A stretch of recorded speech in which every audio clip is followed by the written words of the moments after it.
Lassie Farm here. I'm going to read a short story by Annie Proulx from her collection called Bad Dirt, Wyoming Stories. And this one is called, what is it called? The Trickle Down Effect. It's not very long and it's pretty good. Deb Sipple had it both ways, easy and hard. It had been easy when he was a kid, lording it over his two sisters, enjoying the run of the ranch he'd believed would someday be his. Getting first pick of the horses, hacking chunks off the don't touch devil's food cake that his mother had made for dinner. But as he moved into the mid-20s, the easy edges fell off. The ranch had gone to the bank. His sisters lived in Oregon. There were no more good horses left, and he'd developed an allergy to chocolate. In a search for the famous solace of open spaces, he'd built up a drinking habit. By the weary age of 30, he'd been married twice, and it hadn't taken permanently either time, despite the fact that he had small feet and a big pecker.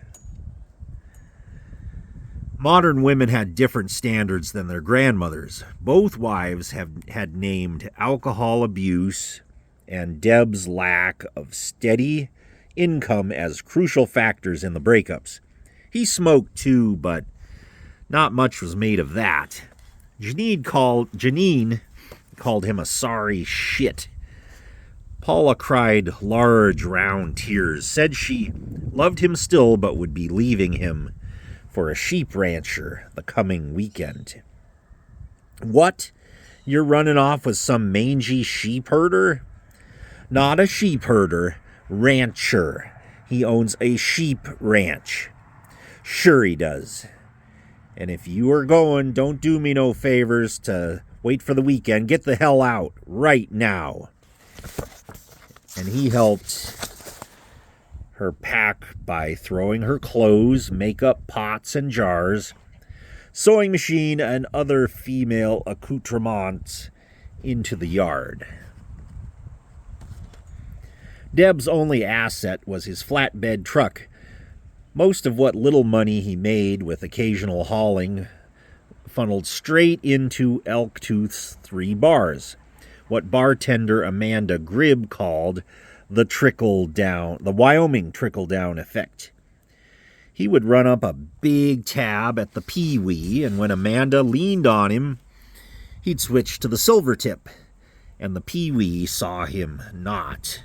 When the Silvertip debt began to be mentioned, he favored Muddy's Hole and dropped hints that he was looking for a job or two.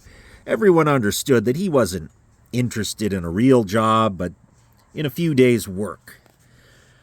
Sooner or later, something came up, and when he collected, he'd hit the Pee-wee, pay off his tab, and start a new one. So went the cycle of Deb Sipple's years, measured in bar bills and small work. Wyoming had been as dry as a quart of sand for 3 years, and Elktooth was in the heart of the drought disaster zone. Those ranchers who had held on to their herds hoping for rain were caught like mice. As the summer drew to its stove-lid end, the most precious commodity to those in the cow business was hay, and the prices demanded for it matched the prices for rubies. Ranchers spent hours on the phone and searching the internet for reasonably priced hay. No flimsy or wild rumor could be ignored. If a rancher heard of hay up in Saskatchewan that a seller described as simply not moldy, she'd try for it.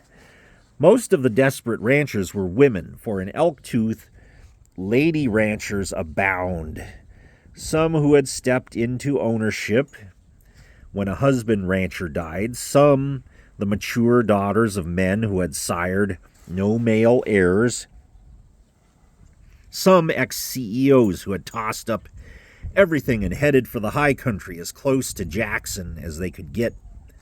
One of the ranchers was Fiesta Punch, a good horsewoman, but rough on the hired help. She ran Red Cheerios, a weird brand of exotic cow with white rings around their eyes. Her grandfather had bred up, but this summer their range was so badly gnawed it resembled the surface of an antique billiard table in an attic heavily populated by moths. There was no point in selling. The market was glutted, and prices were lower than break even. And she wanted to hold on to what was probably the only herd of Red Cheerios in existence. She had to get her hands on enough hay to carry them through the fall and winter. She owed that much to family heritage. Trouble with scarce hay was that in addition to paying through the nose for the stuff, when she finally located some, she'd have to face fearsome transport charges. The only decent hay grew in distant parts, and hay transporters knew a penned turkey when they saw one. Hauling the hay from Farmer X to Rancher Z could double the cost of the precious bales. Fiesta Punch was in a position to lose her shirt. On the other pan of the scale, Deb Sipple, with his big flatbed truck, could almost guarantee himself several years of elbow security at the Pee-wee. Miss Punch was hunched over her account books one night, alternately adding figures and cracking her knuckles when the phone rang. Fiesta? Yes. You don't know me, but this is a friend of a friend. Friend of a friend? She could hear country and western music. Dwight Yoakam's rock drill voice in the background. What is it? You want to talk about urban legends? What? Never mind. What can I do for you? I'm kind of busy. I know where you can get you some good hay. Good hay. Where might that be? Shanghai Province? The Upper Volta region? No. Just up there in West Constant. I got a friend in Cook City, and his cousin Bjorn got hay. It's not so droughty up there. 2 or 3 bales, right? Wrong. He got 80 bales, them big round ones. Them 1,000-pound ones you need a bale fork to lift. What kind of money does he want for it? Wisconsin hay was expensive. The caller named a ridiculously low figure, $70 a ton. The cost of hay 3 years earlier. Must be full of weeds and thistles. Well, it's good hay. You can drive up there, look at it, but you better be fast. He won't have it long. So far, you're the only one knows about it. He gave her Bjorn's phone number in Disk, Wisconsin. So how come I'm the lucky rancher gets to hear about this great hay? She said. But her question fell on a dead connection. She flew up to La Crosse, rented the airport's last available car, and drove out to Disk. Bjorn Smith was a thready blonde in his 40s with a round head and beaky orange nose that gave him the look of a seagull. He showed her the hay, stowed in a capricious, fragrant barn. It was prime alfalfa hay, holding green. She pulled out a handful and looked at it. There was a high proportion of leaf to stem. It was pliable and clean. Somebody's shooting off fireworks down at the lake. All right, break for peeps. Trust me, it's been a day from hell, so I need something here. Shout out to my peeps. Dr. Pepper flavored. It's probably pretty good. Then full of vitamin C, so it's not all, bad for you.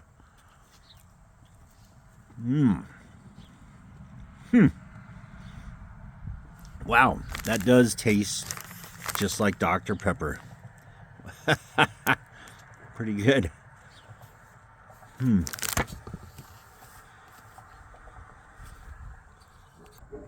There was a high proportion of leaf to stem. It was pliable and clean. She noticed it had been cut when in the bud stage. There was nothing like Wisconsin alfalfa hay. First cutting? She asked. Bjorn nodded. I could have sold it at the hay auction for more, but Deb said you was a friend and needed hay bad. I guess you got a mean drought over there in Wyoming. She twisted her mouth in sardonic agreement, paid him on the spot. There goes almost $6,000, she thought. I'll get Deb come pick it up soon as I can, she said, folding the bill of sale into her wallet. Sooner the better, I want to get out of here. You giving up farming? Yeah, going to film school at UCLA. No kidding, like learning how to make movies? That's right, I got ideas. Oh, said Fiesta Punch. We all got them. Then, more kindly, I hope you make it. It's like, what the heck are they doing? They're celebrating April, whatever this is, 5th, or I don't even know what date. It's been a day. Deb Sipple was in Muddy's hole, cutting the dust with his 11th beer and 7th cigarette. Lighting off quarter sticks of dynamite. And his 7th cigarette when Fiesta Punch came through the door and looked around, headed for him as if following a chalk line drawn across the floor. Hello, Deb.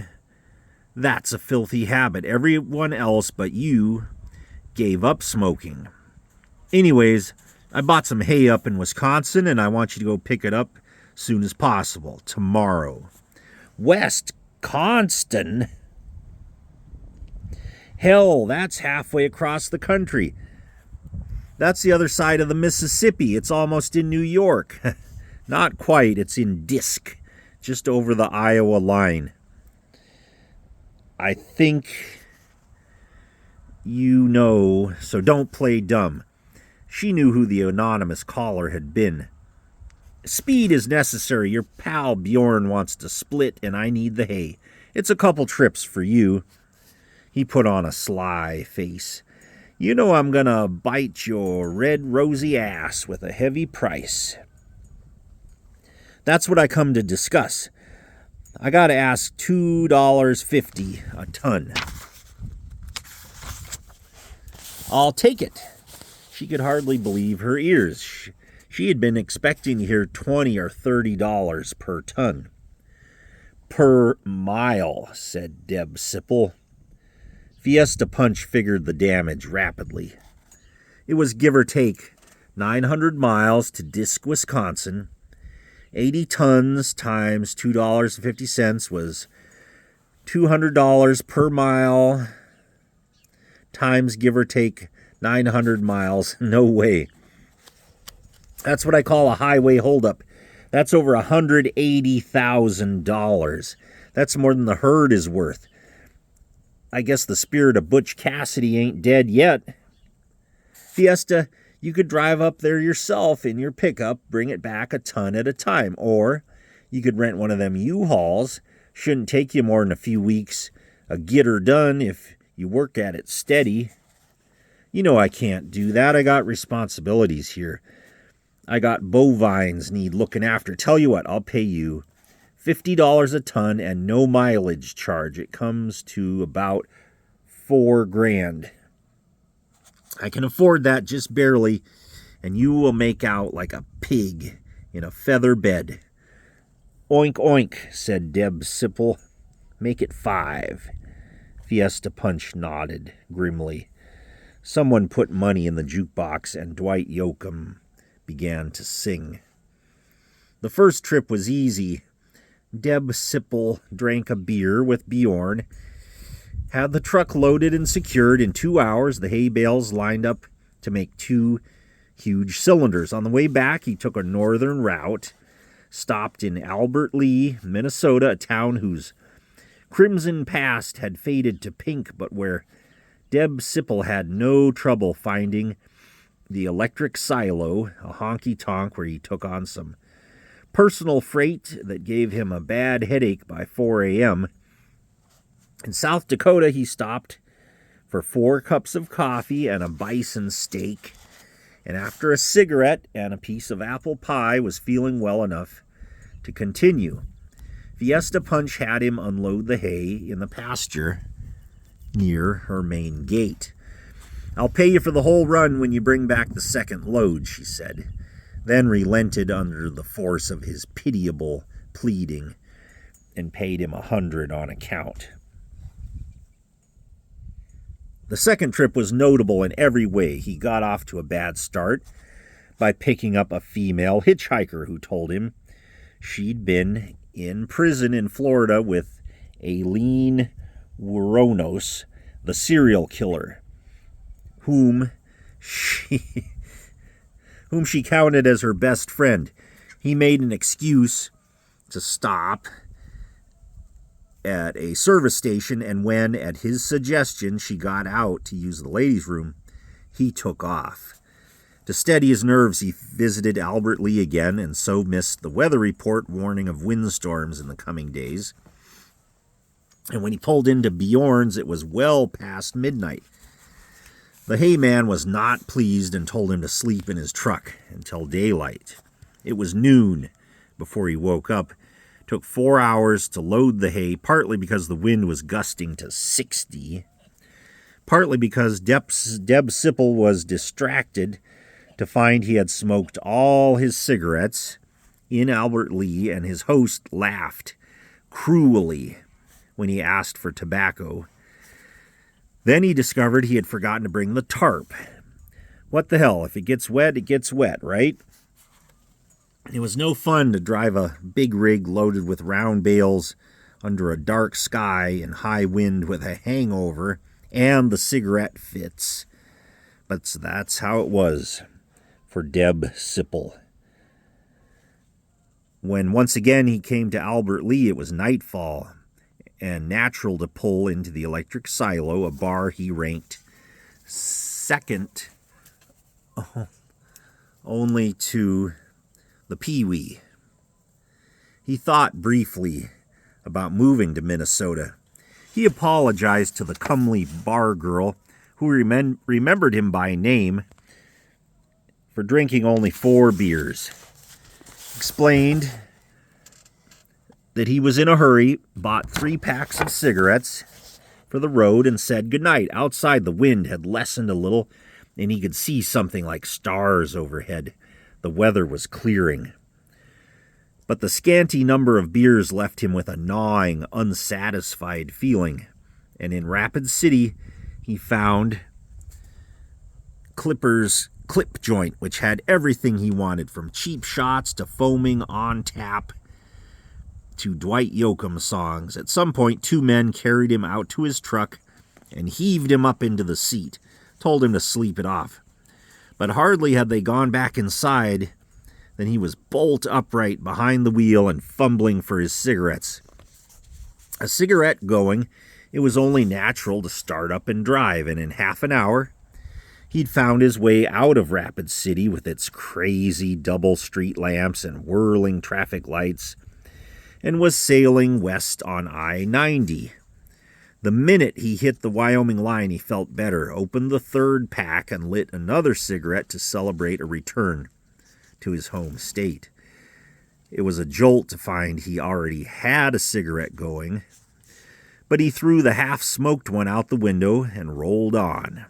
He got off the interstate soon as he could, dimly aware that it would not be the best time for a conversation with a state trooper.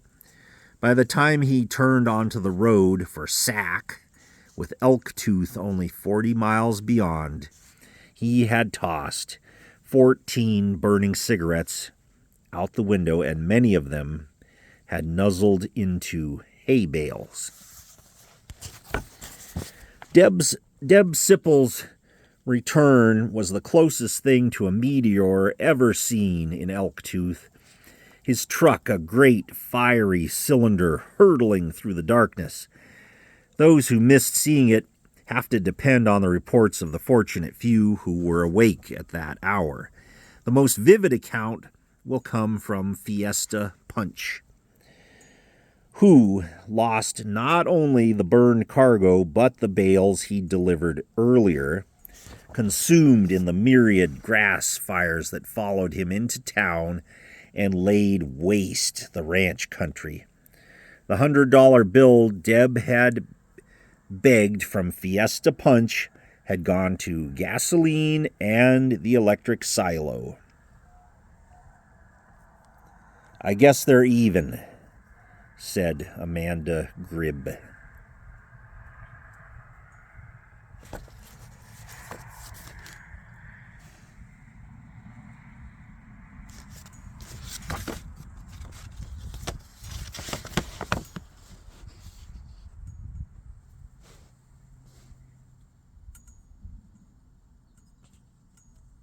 Losing the light here, but thanks for watching. If you're still here, God bless you. I probably wouldn't sit through 21 minutes of anything unless it was like bikini wrestling or something. But anyways, thanks for watching.